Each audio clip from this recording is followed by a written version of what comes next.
Imagine standing at the edge of something so massive, so incomprehensibly large, that every black hole you've ever heard of, every terrifying cosmic monster astronomers have ever cataloged, would look like a pebble next to a mountain. You've probably heard of Ton 618, the one they call the king of black holes, the one that tips the cosmic scales at 66 billion times the mass of our sun, the one that makes our entire Milky Way galaxy look like a quiet suburb. Well, today we're going somewhere beyond that. Today we're traveling to Phoenix A, a black hole so enormous that it doesn't just beat Ton 618. It obliterates the very concept of large that we use to describe these objects. Buckle up, because this is going to change how you think about the universe. Let's start with some perspective, because when we talk about black holes, our human brains genuinely struggle to grasp the numbers involved. Our sun, the massive, roaring nuclear furnace at the center of our solar system, has a mass of about 2 times 10 to the power of 30 kilograms. That's a 2 followed by 30 zeros. It's already incomprehensible. Now, stellar black holes, the kind that form when a massive star collapses at the end of its life, those typically weigh somewhere between 5 and 30 solar masses. Still mind-bending, but in the grand scheme of things, these are the small fish of the black hole world. Then you have the supermassive black holes, the ones that lurk at the centers of galaxies. The black hole at the center of our own Milky Way, called Sagittarius A star, weighs about 4 million solar masses. 4 million. And that sounds huge, right? But then Messier 87 has a black hole at its center weighing 6.5 billion solar masses. And that's the one we actually photographed? The first black hole image humanity ever captured. Still with me? Good, because now we get to Ton 618. Ton 618 is a quasar, an active, feeding black hole, located about 10.5 billion light years away from us. When astronomers measured its mass, jaws dropped. 66 billion solar masses. It is, by many rankings, one of the largest black holes ever confirmed. Its event horizon, the point of no return, the boundary beyond which nothing, not even light, can escape, is so wide that it spans about 1,300 astronomical units. One astronomical unit is the distance from Earth to the Sun. So the event horizon of Ton 618 is 1,300 times the Earth-Sun distance. The entire orbit of Pluto, our outermost planet, fits comfortably inside Ton 618, multiple times over. And then there's Phoenix A. Phoenix A is the supermassive black hole sitting at the heart of the Phoenix cluster, one of the most extreme galaxy clusters ever discovered. The Phoenix cluster itself, officially designated SPTTL J2044-4243, sits about 5.7 billion light years away from us. It was discovered in 2012 by the South Pole Telescope, and from the very beginning, it broke records. This cluster is one of the most massive and most luminous galaxy clusters in the observable universe. And at its core, feeding on everything around it, consuming gas and energy on a scale that defies description, sits Phoenix A. Current estimates put the mass of Phoenix A at somewhere between 100 billion solar masses on the conservative end, with some calculations suggesting it could reach as high as 100 billion solar masses, and possibly beyond. Let that sink in. 100 billion solar masses. That is more than 1.5 times the mass of Ton 618. If you put Phoenix A and Ton 618 side by side, two of the largest black holes we know of, Ton 618 would be the smaller one, the runner-up, the silver medal. The event horizon of Phoenix A, if these mass estimates are correct, would be so immense that light itself would take days to travel from one side to the other. Days.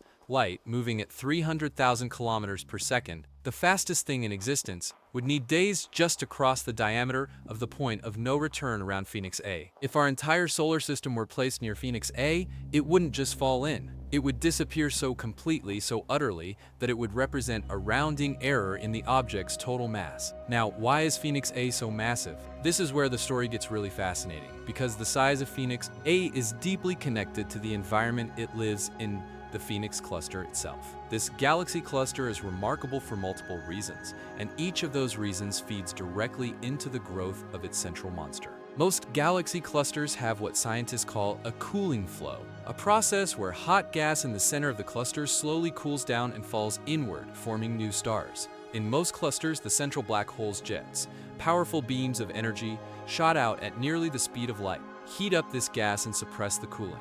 It's a kind of cosmic thermostat. The black hole regulates star formation by blasting energy into the surrounding environment. The Phoenix Cluster is doing something different, something extraordinary. The cooling flow in the Phoenix Cluster is running at a rate that is absolutely off the charts. Gas is cooling and falling inward at a rate of hundreds, possibly over 1,000 solar masses per year. That means every single year, the equivalent of 1,000 stars worth of material is pouring down into the core of this cluster. And as a result, the Phoenix Cluster hosts one of the highest rates of star formation ever observed anywhere in the universe. Stars are being born here at a furious, almost violent pace, somewhere around 800 new stars every year, according to observations. For context, our Milky Way produces just a couple of new stars per year. So where does all this cooling gas go? Some of it forms those new stars. Some of it forms those new stars, but a significant portion of it continues falling inward, feeding Phoenix A. This black hole has had what amounts to a cosmic feast running for an extended period of time, with material pouring in at rates that most black holes never get to experience. And that feeding is what has made it so impossibly large. Phoenix A isn't just a black hole. It's the product of billions of years of unchecked consumption, growing fat on the richest environment in the cosmic neighborhood. The jets that Phoenix A produces are also remarkable. Observations using radio telescopes have revealed enormous jets of plasma shooting outward from the black hole at relativistic speeds, meaning significant fractions of the speed of light. These jets are punching through the surrounding cluster gas, carving out enormous cavities, creating ripples and shock waves that spread across millions of light years. The energy involved in these jets is staggering. We're talking about outputs of power that our most powerful nuclear weapons, every bomb ever built, every star in the galaxy combined, couldn't match in millions of years of continuous burning. Yet even with these jets blasting outward, even with this incredible release of energy, the cooling flow in the Phoenix Cluster seems to be partially overwhelming the feedback. The gas keeps cooling, it keeps falling, it keeps feeding the beast. Phoenix A is a case study in runaway black hole growth. A scenario where the environment is so extreme that even the massive energy outputs of a supermassive black hole can't fully regulate what's happening around it. This raises a profound question. How do black holes this large even form in the first place? The leading theories suggest that ultramassive black holes like Phoenix A don't just grow from a single seed. They grow through a combination of processes. Mergers play a huge role. When galaxies collide and merge, which happens constantly throughout cosmic history, the supermassive black holes at their centers eventually spiral inward and merge as well. Each merger combines the masses of both black holes into a single, larger object. The galaxy at the center of the Phoenix Cluster has almost certainly undergone countless such mergers over billions of years. On top of mergers, direct accretion, the process of gas falling in and being consumed, has been running continuously. And in the Phoenix Cluster's case, that accretion happens at an extraordinary rate. So Phoenix A represents the perfect storm. An already massive black hole, sitting in one of the richest environments in the universe, fed by an unusually powerful cooling flow, growing continuously for billions of years. There's another fascinating aspect to Phoenix A that astronomers are still trying to fully understand, and it concerns what will happen to this system in the future. Right now, the Phoenix Cluster is in an unusual state. The balance between cooling and heating, between the gas falling in and the jets pushing back, is tilted in favor of cooling. But this can't last forever. As Phoenix A grows even more massive, its jets will eventually become powerful enough to suppress the cooling flow more effectively, the way we see in other clusters. The star formation rate will drop, the feast will slow, Phoenix A will reach some kind of equilibrium, the way most supermassive black holes do. But between now and then, we are witnessing, from 5.7 billion light-years away, looking back in time, a moment of extraordinary cosmic activity. The Phoenix Cluster as we see it today is actually the Phoenix Cluster as it existed 5.7 billion years ago, because that's how long the light has taken to reach us. The universe was younger then, denser, more active, and the Phoenix Cluster was right in the middle of one of the most intense periods of activity in any cluster we've ever observed. What does Phoenix A look like if you could somehow stand near it?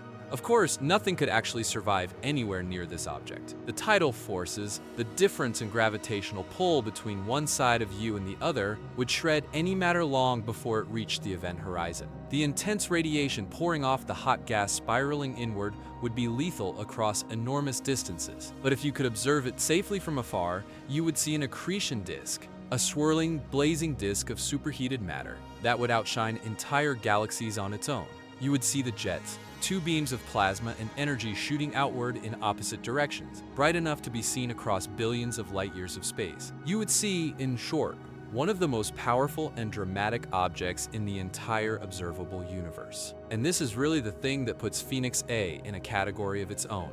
Ton 618 is massive. It's one of the largest black holes ever confirmed. But Phoenix A, with its potentially 100 billion solar masses, with its extreme environment, with its runaway feeding and its record-breaking host cluster, sits at the very top of the cosmic hierarchy. It challenges our understanding of how large black holes can get. It pushes the limits of our theoretical models. It forces astronomers to ask hard questions about black hole growth, galaxy evolution, and the fundamental physics of the most extreme objects in existence. Future telescopes and observatories will give us sharper, clearer pictures of Phoenix A and its environment. The next generation of radio telescope arrays and space observatories will allow astronomers to probe the jets, measure the accretion rate more precisely, and refine our estimate of Phoenix A's mass. We may find that it's even larger than we currently think. Or we may find new contenders, other ultramassive black holes hiding in distant galaxy clusters, waiting to be discovered. The universe is not done surprising us. Every time we think we've found the largest, the most extreme, the most powerful, we look a little further and find something that rewrites the record books. Phoenix A is our current champion. The black hole that dwarfs Ton 618, that sits at the center of one of the most extreme systems ever observed, that represents the ultimate destination of a journey into cosmic scale. We are small, our planet is small, our solar system is small, our galaxy, with its hundreds of billions of stars, is small compared to the Phoenix cluster. And Phoenix A, the black hole at the center of all of that, is larger than anything else we have ever found. It is a reminder that the universe operates on scales that will forever humble us, that no matter how much we learn, there is always something more vast, more powerful, more extraordinary waiting at the edge of the observable cosmos. If this journey blew your mind even half as much as it blew mine while putting it together, do me a favor. Hit that like button right now. It genuinely helps this channel reach more people who love diving deep into the most extreme corners of the universe. Subscribe if you haven't already, because we go on trips like this regularly,